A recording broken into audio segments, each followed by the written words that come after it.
Welcome to this final session of the afternoon on values-driven development of emerging technology in an international context.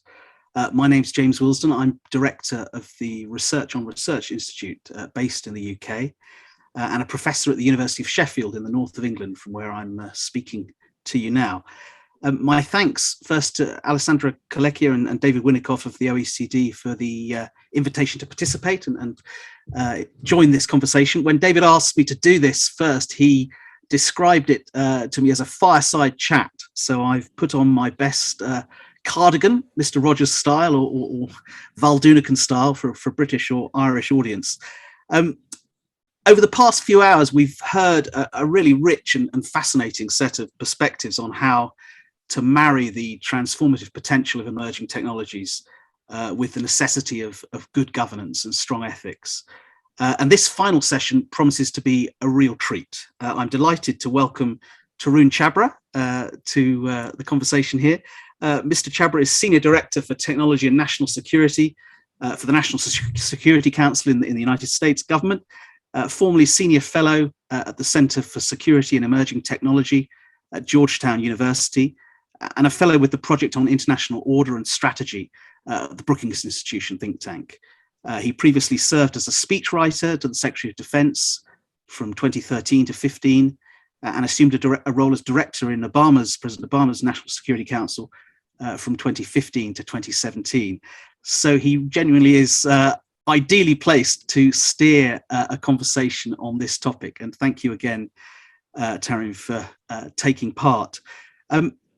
Let me ask you first, looking broadly from the perspective of the Biden administration, what's the administration's view of critical and emerging technologies in the round, and what do you see as the most important technologies coming down the track in terms of these debates? Great. Well, thank you very much, James, for having me, and thank you to the organizers of this terrific event. It's really a privilege to join you here today. I see, James, that I think President Biden's been very clear in underscoring his view that the question of our time is whether democracy can deliver for its citizens to meet the major challenges of this moment. And central to that question is whether we can ensure that critical and emerging technologies can be harnessed to ensure that democratic values are sustained and protected. And I think some of you may be aware that the National Security Advisor, Jake Sullivan, gave a speech earlier this year in the summertime to the final session of the National Security Commission on Artificial Intelligence, where he made the point that technology really must deliver for democracy, for democratic values, and for inclusive prosperity. And he walked through, I think, what we see as kind of three phases of the digital revolution. The first being our view, the pretty predominant view that the technology would inevitably lead to democratization and liberalization. A second period where essentially there was something of an authoritarian counter-revolution. And now what we hope to be a third phase in which we ensure that technology really does deliver for democracy, but that will take an enormous amount of work with members of the OECD and others working closely together on a political basis, but also working together on some significant technical challenges as well. And so for that reason, the administration has really put critical and emerging technologies at the center of our policy agenda. We have a new coordination function here at the National Security Council to advance those objectives. And I think the way we're thinking about this really is we must invest in our enduring advantages. We need to promote our shared values. We have to protect our technological ecosystem. And we have to mobilize and organize what we often call the rules of the road, right, for the 21st century with our partners and allies. And that has dimensions that are both normative and they're also about technical standards as well. I think to your question about particular technologies, when we focus on which technologies matter most, we're thinking not just about the novelty, right, of a particular technology, but really we're focused on what are the most important pressing challenges that technology can be harnessed to address, right? And so, I think some of this has been addressed by the OECD Bio, Nano, and Converging Technologies Working Party that's I think been taking up some of these issues even today. But I'd spell out a few in particular that we're focused on. Biotechnology, how it can be used, obviously, to increase our pandemic readiness, prevent the next pandemic, how it can be harnessed to tackle climate change, create clean energy opportunities, secure our supply chains. Artificial intelligence, obviously, is critical because of the role that it already is playing and likely will play even more in advancing innovation across a wide variety of sectors. We also have on the quantum side a national quantum initiative to enhance our coordination and understanding of this critical technology and to steward a responsible quantum ecosystem to ensure that developments in quantum deliver not just for security, but also for economic benefit. We are focused also on next generation telecommunications, 5G and 6G. Obviously, we want to ensure that the connectivity that these networks provide are consistent with our values and deliver the kind of growth that we all want to see. And underpinning all of this, in our view, is the critical role of advanced computing and microelectronics, right? And so for that reason, we've worked hard on our priorities in microelectronics. We're very enthusiastic about work that's been happening on Capitol Hill to deliver hopefully appropriations for what we call the CHIPS bill that would not only provide incentives for more manufacturing of semiconductors in the United States, but also provide support for greater research and development on next generation microelectronics as well. And so we're working closely with our friends in Congress, other departments and agencies as well on that. So hopefully that gives you a sense, James, of kind of some of our thinking and our framework. Yeah, no, thank you. That's fascinating. And particularly, I think this alignment of the technology with its societal challenge orientation, as it were, that sort of co-development of the two hand in hand, which does feel like an evolution on the approach of not just US governments, but sort of governments generally in the past.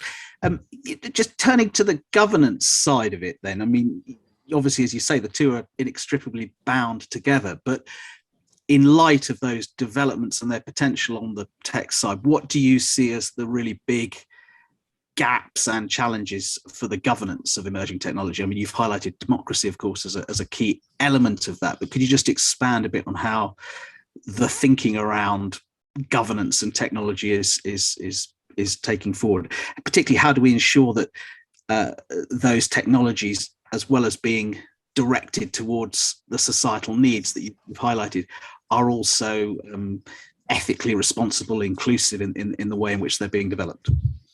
Yeah, and so I'll say a little bit about the gaps in a moment, but just to address the point you just made, Jim, something that's really struck me is that in discussions with a lot of colleagues in partner governments around the world, I often have the opportunity to talk not just to colleagues working on technology and security issues, but also science advisors and their teams as well.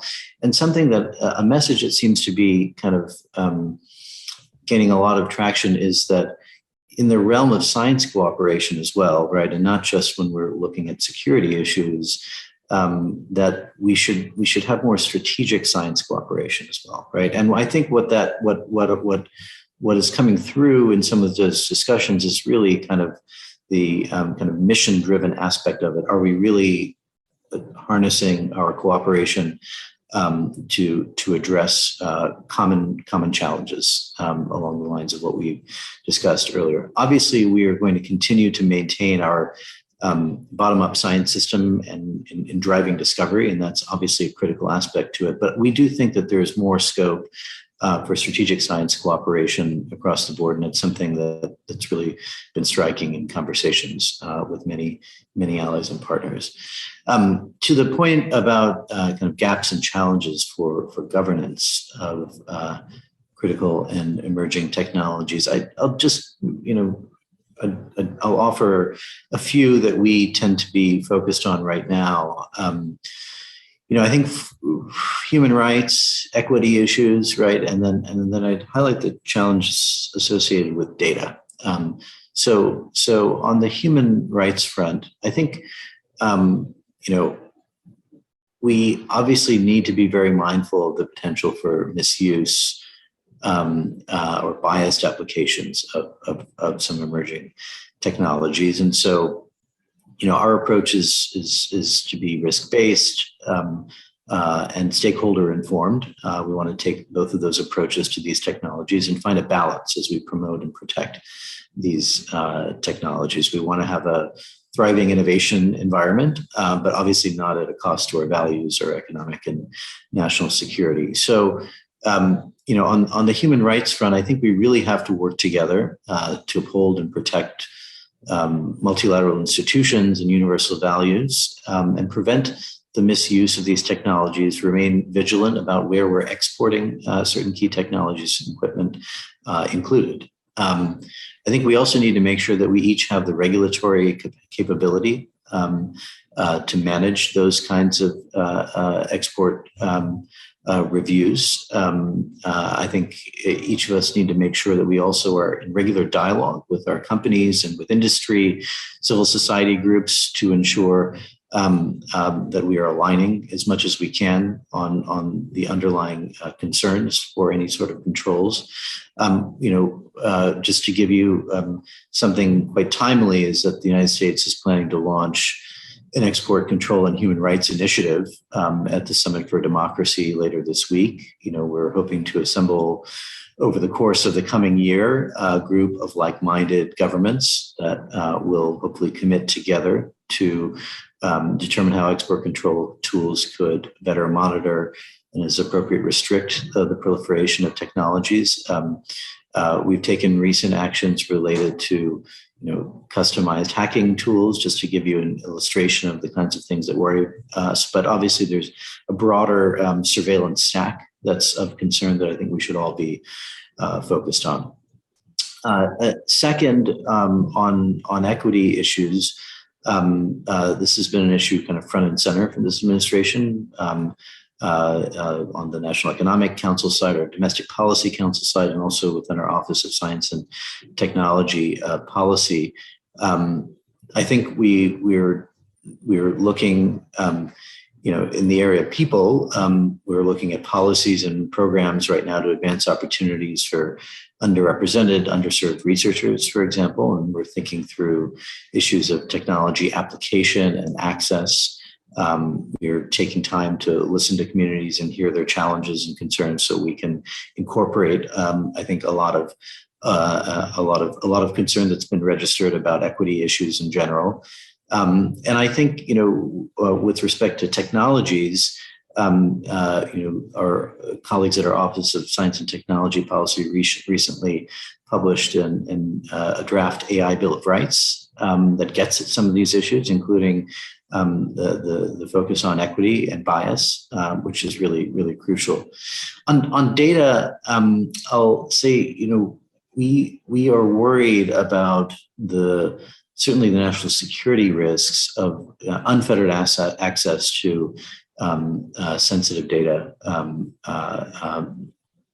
particularly by certain actors. And so that's why earlier this year, the administration issued an executive order on protecting American sensitive data. And it really outlined how we intend to build on some existing executive authorities and pursue a rigorous and evidence-based approach to evaluate the threats related to data security.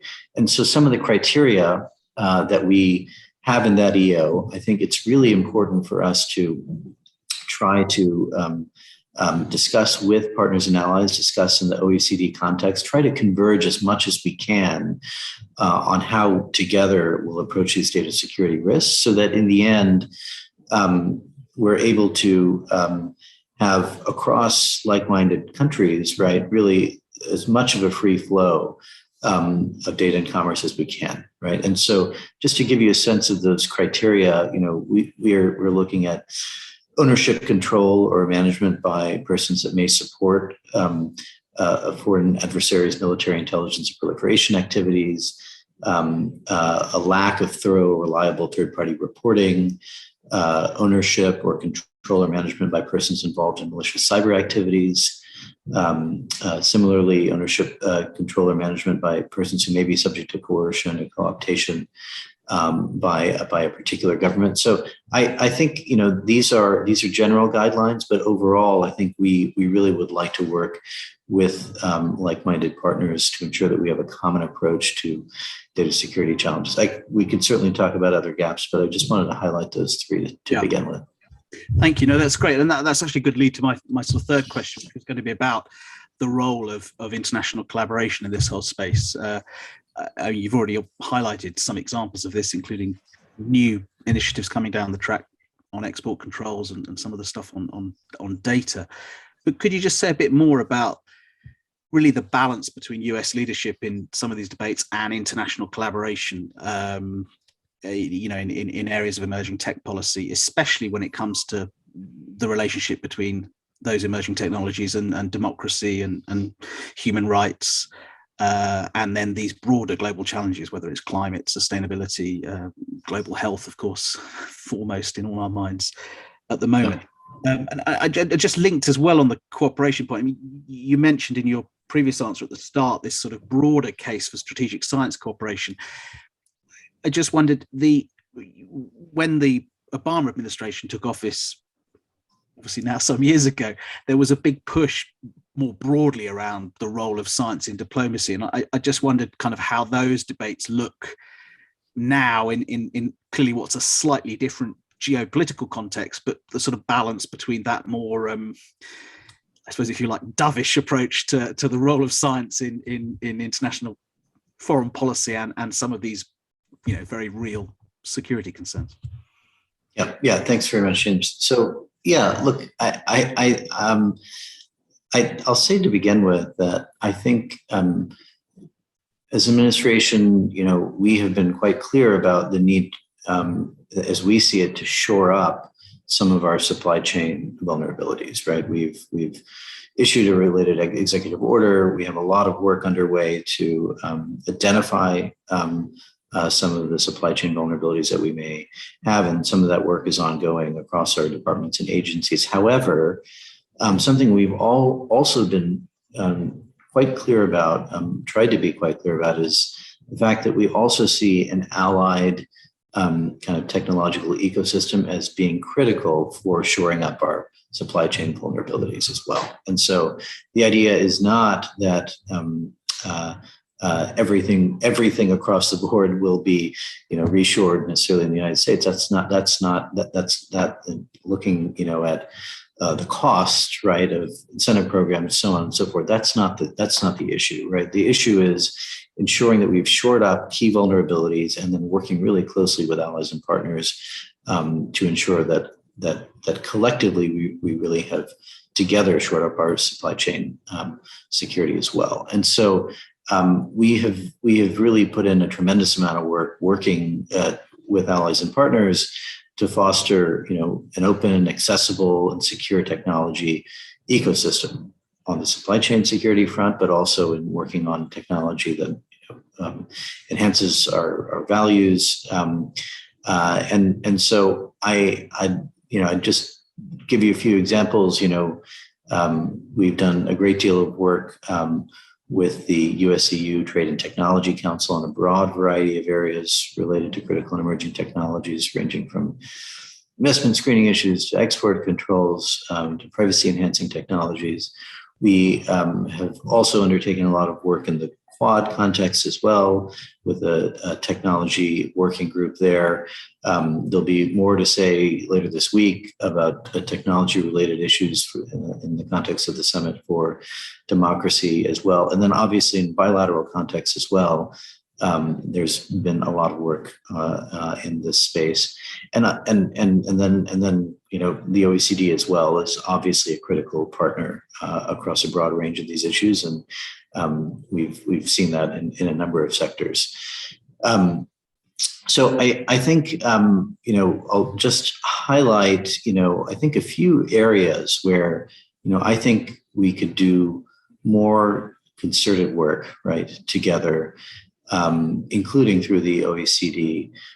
We're really interested in ways that we could spur innovation and pioneer, a new class of technologies that we often call democracy affirming technologies to help advance our values of privacy and transparency, accountability, and access to information. In our view, technologies in this category, such as privacy-preserving machine learning, hold the promise to allow democratic governments to reap the benefits of machine learning, for example, without compromising the privacy of underlying data sets. So we're looking at prize challenges, pilot projects with like-minded countries to build a future where we can really accelerate the development of technologies like this. So we're thrilled to kind of see the OECD taking up work in this arena and we'll be very supportive of ways to advance it. We also, in the context of partnerships, or as I mentioned earlier, in our discussion of gaps, are looking at ways that we can restrict technologies, that are at risk of undermining those same values. And so that's why, as I mentioned earlier, our Commerce Department finalizing a cyber rule to fill key export control gaps and fulfill commitments that we've made some time ago. And we're talking about some of these issues in a variety of configurations with allies and partners. Great, and that's fascinating. This concept of democracy affirming technologies, could you just you gave one example there of privacy preserving machine learning, but could you kind of elaborate a bit on what kind of would also fit under that label? Because it's sort of fascinating concept, I guess. Yeah. So I think at a leader level, often we talk about technologies that enhance democratic values, but to your point, we're often not as specific, as we can. So that's I think privacy preserving machine learning is a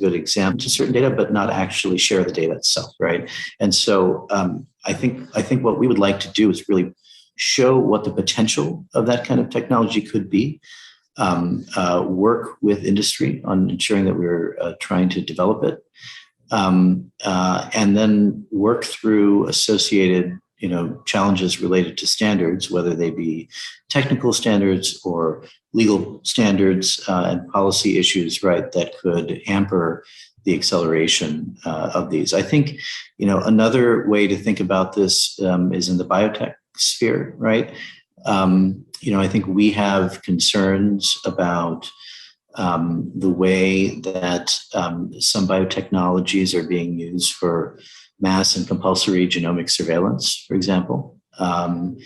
And we think that we need to work together on alternatives for that sort of thing, where obviously we want to reap the benefits for health purposes of new biotechnologies, but we don't want to see mass and compulsory surveillance with very uncertain policies around how that data may be used or abused. Yeah, no, that makes sense.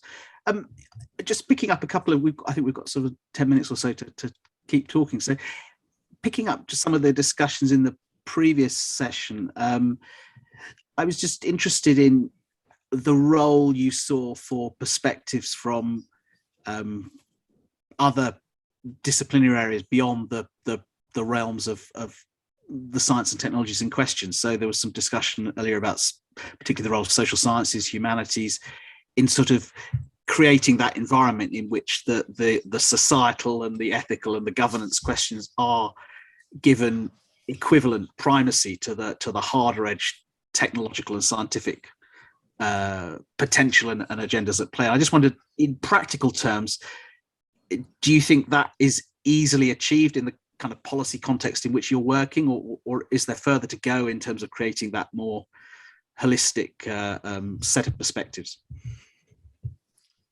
Well, there's obviously always further to go, but I would say if you look at,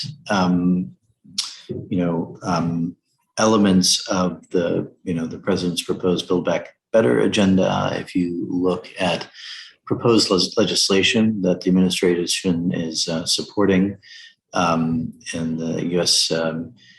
Innovation Competitiveness Act on the Hill, right? I think there's a clear recognition of needing to focus investments on technologies that will address broadly shared societal challenges, especially among democratic and like-minded countries. And that's why, here at the White House, we are working so closely with our colleagues in our Office of Science and Technology Policy, also our National Economic Council and our Domestic Policy Council. So there's real integration across these multiple bodies, I think to a degree that there really has not been historically, particularly on technology issues. Then if you look at work that's happening in some agencies, for example, our Department of Energy, that is putting together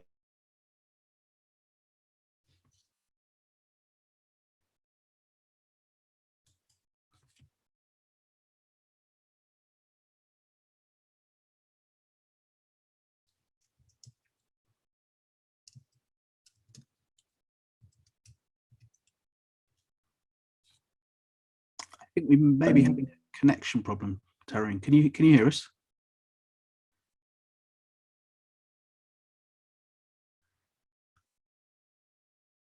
Great. I think I can be heard. I'm not sure if Tarun's connection is having a few difficulties.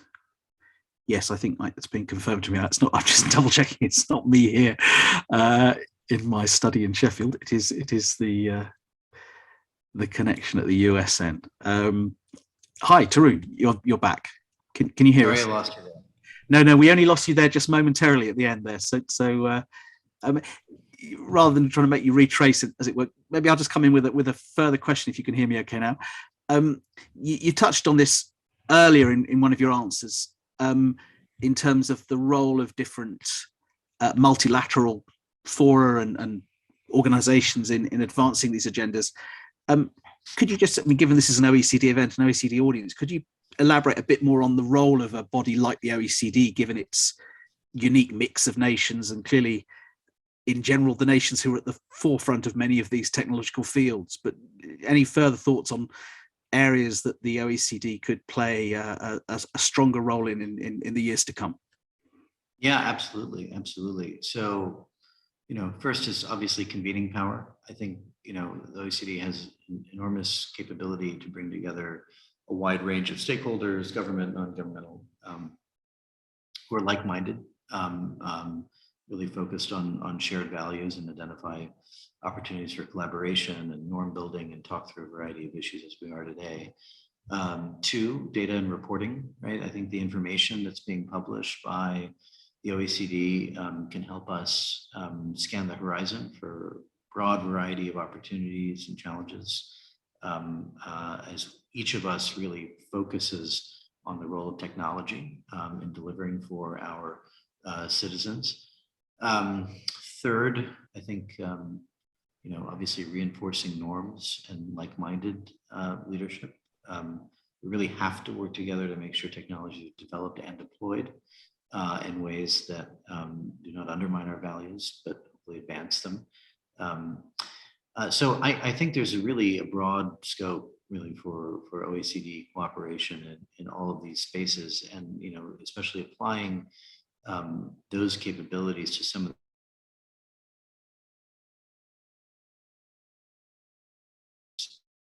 we're very, very supportive of what the OECD has been doing, and want to be a strong partner with the OECD and its members. And I think we all know the example of the OECD's work on artificial intelligence, recommendations on the Council on Responsible Innovation in neurotechnology as well is another highlight that hasn't gotten as much attention, but we think is really quite important as well. No, great. That's very helpful. In terms of the sort of alignment to challenges and missions, is there anything else you could point to in the realm of climate, which of course is another agenda very high on all our minds, and coming off the back of the recent. Yeah, absolutely. On climate, I mean, I think obviously we've there's I think on the climate side, I think thinking about where we are going to focus some of our investments, right, is really crucial. So I mentioned earlier the Department of Energy's work in developing what they're calling Earth shots, really high ambition targets to develop particular technologies, drawing in some cases on the really incredible capabilities of our national labs, but really trying to harness the full technology ecosystem. I think this is an area where we could explore, more cooperation and discussion within the OECD about harnessing all of our systems, right, on the investment side. And then I think, just to provide another example in this space is, I think you and others are very well aware of some of the really troubling issues associated with forced labor in Xinjiang, and how that's impacting potential imports and exports from China of solar panels. And so I think in that space, we really need to come together and underscore kind of our commitment to shared values, but find a way together then to ensure that we're also addressing our long-term climate goals. Great, no, thank you. And a final question, if I may. Of course, I mean, presidential terms are short. One hopes you get the two, as it were. But what would you see as the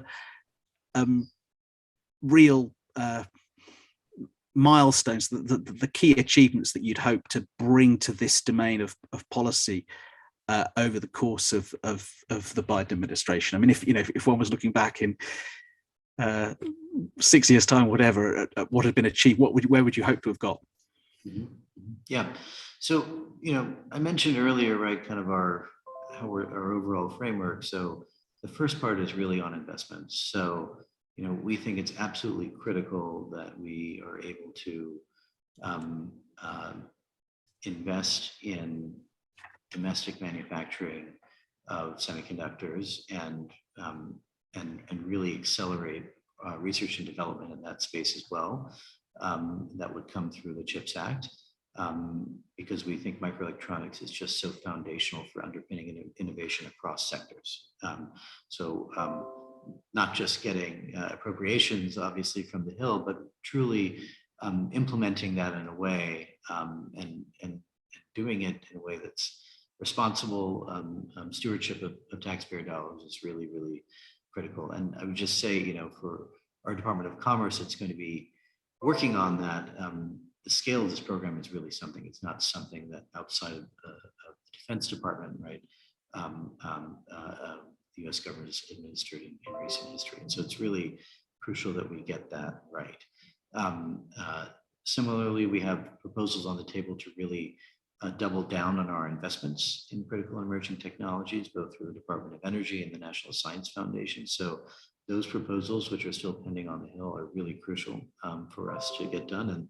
And some of the legislation on this also has critical funding for international partnerships as well, for R&D collaborations, which are really important. So that investment piece of it is important, and it has to be accompanied also by new initiatives on commercialization to ensure that the investments we're making ultimately don't just stay in the lab, but are commercialized for the benefit, right, of American taxpayers as well.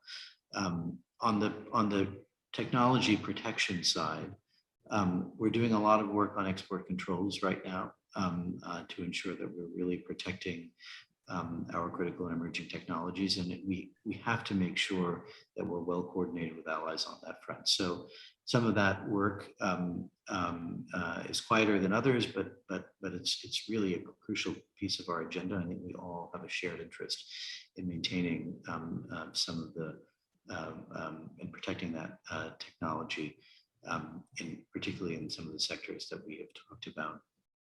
And then on the data front, I think we're trying to stand up really a new regime to protect sensitive data. Again, a lot of that work is happening, being implemented at the Commerce Department. That's a new. We've had a regime for a while, on foreign investment. We've not had one on data security. In some ways, your credit card data is better protected than your biological data at this stage, right? Which is really something that we have to fix. And that has to be aligned with our international partners so that we're not erecting walls between like-minded partners, right? But instead, facilitating more commerce and collaboration as well. And then finally, just say on the standards side, I think we all share a commitment to trying to maintain the integrity of our multi-stakeholder approach to technology standards, but we also have to accept the geopolitical realities of certain efforts, right, to change that. And so we're really focused on a standards effort right now, both at the national level and then working with our allies and partners to maintain the integrity of that system as well. Tarun, thank you. You've given us a fantastic sense of the direction of travel, many of the opportunities as well as the dilemmas that lie ahead. But I'm sure I speak for all of us participating in the meeting when I thank you wholeheartedly for taking the time and for reflecting so thoughtfully and openly with us on these agendas and where they go next. Thank you again. With that, I'm going to hand over now to Alessandra Calecchia to close out day one of the conference. Tarun, thanks for having me. Thank you. Yeah, thank you, Tarun, and thank you, James, for the brilliant interviewship skills you have. So we're come to the end of the first day of the Technology in and for Society, Innovating Well for Inclusive Transition. So today we explore the values and design principles for responsible development of emerging technology. But tomorrow we will explore concrete mechanisms in the field. For example, of responsible neurotechnology for brain science, carbon management technologies, or collaborative mechanisms to address unmet medical needs. And we look at the toolbox that government have to anticipate when governing emerging technologies. So the day concludes. I hope you enjoyed it. Tomorrow at 11:45, we have Douglas Robinson from the CNRS in France, who will actually share some key insights from today.